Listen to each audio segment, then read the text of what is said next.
Yesterday's rally was supposed to be a celebration to kick off this week's Republican National Convention, where former President Trump is set to officially become the Republican nominee. And the assassination attempt now lingers as a distressing backdrop to what's usually a festive affair.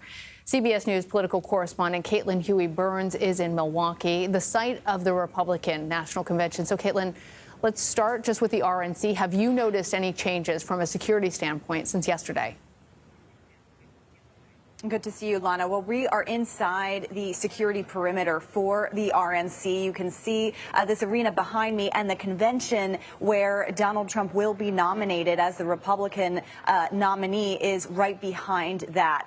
The security here has already been tight in anticipation of this week's events. We've been on the ground since Thursday. Security perimeters have been up all over the place. But of course, as the hours draw near, that security has intensified, because they were expecting all sorts of, this is obviously a high alert scenario before all of this happened. So as it stands right now, we haven't seen any kind of increased presence outside of what we normally would expect for an event like this. Not only thousands of people coming here, but of course the Republican nominee, who is also the former president. Just a lot of security already in place here. But we do know that the Trump campaign is increasing security at their campaign offices. The campaign sent a memo to staffers urging them to stay away from campaign offices in D.C. and West Palm Beach, where they are headquartered,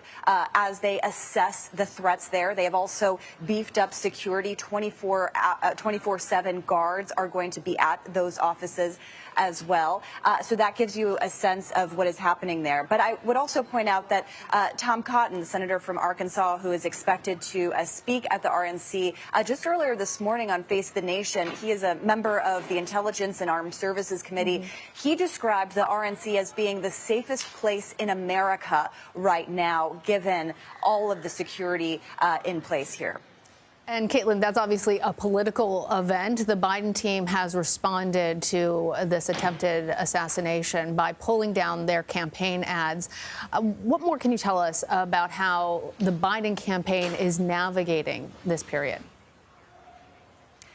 Yeah, and we heard from the Biden campaign last evening that they would be pulling down ads and pausing all outgoing political communication. We also have learned this hour that Vice President Kamala Harris has canceled appearances scheduled for Tuesday in Florida. We know that the president, of course, called the former president last night and has been receiving further security briefings today. But Lana, this comes at a time where we all know the political environment has become even more heated. Actually, the Trump campaign has been telling staffers to not comment on publicly on the events of yesterday, to be cognizant of this heated political rhetoric moment that we are in.